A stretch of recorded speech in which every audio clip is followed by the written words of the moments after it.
had a challenge with my connection, my Wi-Fi connection. So let us proceed from where we were earlier. So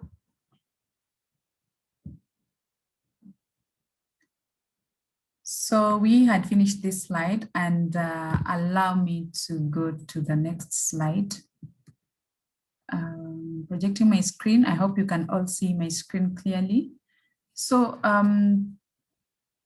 we've seen the stages of reinventing our career capital, the 3 stages of cultivating the career capital, and then the steps on how to develop your career capital. So now we have a full plan for reinventing our career capital. What next do you do? So I'm sharing with you a few ideas that you can incorporate in your career plan to ensure that you grow your career capital in the right way. So number 1 is developing movement capital.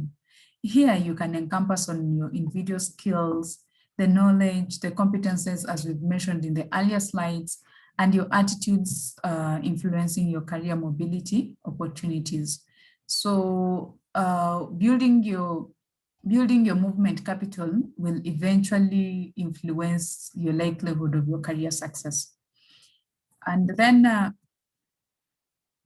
number 2, I'll talk about adaptability. This allows you to evolve and enables you or motivates you most of the time to adapt to your social capital and career identity, especially in new circumstances. And then when you look at networking itself, here I encourage you to attend events like these ones.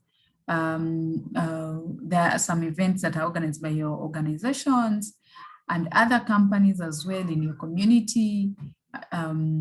As long as you are learning, here I have to remind you that people buy people. People will get acquainted to you first before they'll want to purchase your product. So if they don't know you, some chances of purchasing your product will be less. But if they know you, purchasing whatever solution you offer or service or product will be higher. So ensure that you leverage on networking. And also continuous learning.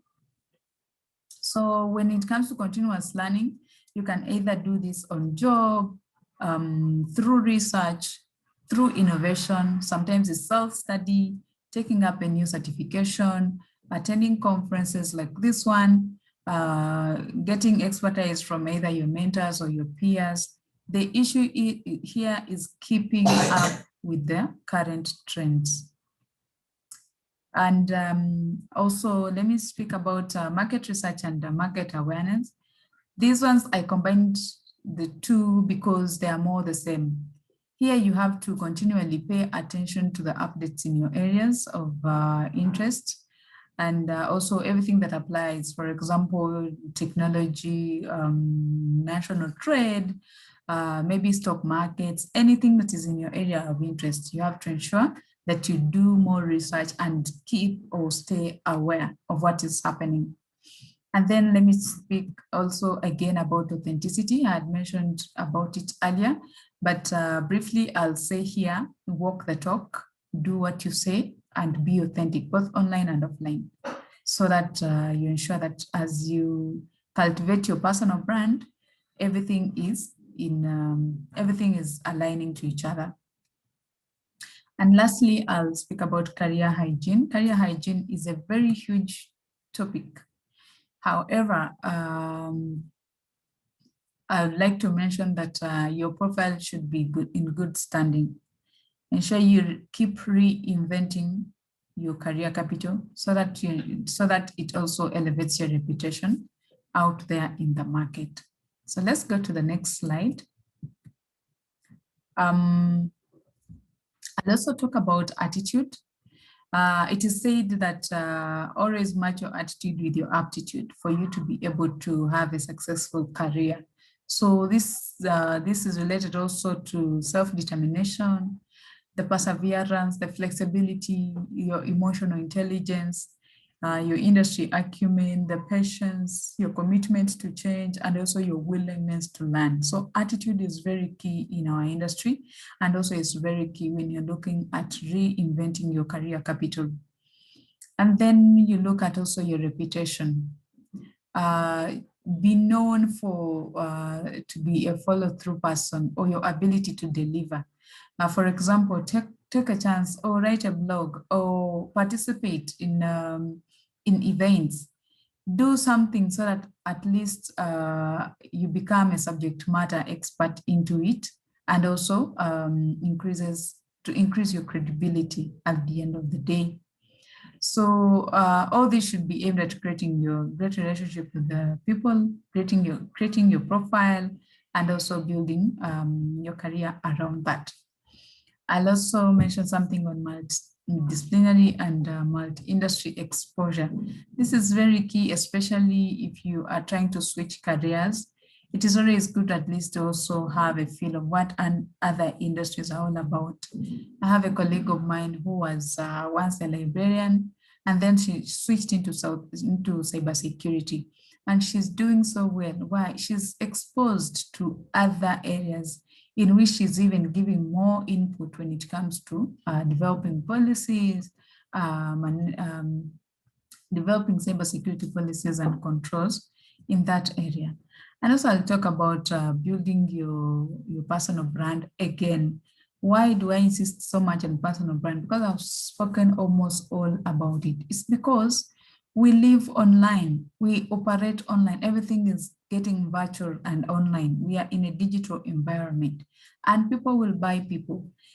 People may not really meet you in person, but if they know you, they interact with you online, chances of them transacting with you will be higher, and your brand will determine if people wish to work with you or not. So that's why I insist on building a great personal brand. And also bringing your A game. Yes, this sounds like like something, but here I mean master a skill, perfect that skill, so that if we mention your name, it is always related to what you do. We mention your name, it reflects exactly what you do, because you're the subject matter expert into what you are doing or offering. And then carry out a personal inventory, personal app inventory. Reinventing your personal app inventory, it is more of even carrying out a career capital inventory. You know, you're looking at your personal skills. You're trying to see which skills do I have that I don't need anymore, and then you drop them. Then which skills do I have to reinvent? If it's a new career that I'm getting into, which skill do I need to work on? Which competences do I need? What are my strengths? What are my weaknesses? This is what we are referring to as personal app inventory. And then I mentioned something about being an entrepreneur at the beginning of the session. So here you choose to be an entrepreneur. What do I mean? Because here not everyone is destined to be an entrepreneur. Not everyone will be a company owner. Not everyone will be owning their own businesses.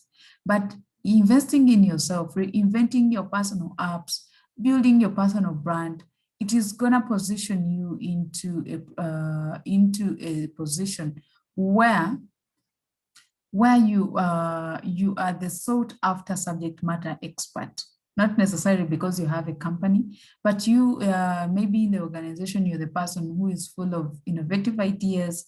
You're the person whom they will reach out to monitor or supervise different projects, because you are mastering skills in there. You know, you're inventing, you're innovating skills within the organization. And then lastly, avoid being a bottleneck to your own career. This is what I'm leaving with you. Why am I saying this? Is that stop waiting for people to do something for you. You already have the skills. You already have the competences. You already have the networks. You already have, your runway has already been set. Apply for jobs, seek out for opportunities, try them out. On some roles, you may find that you will not be 100% qualified, but have you tried it out?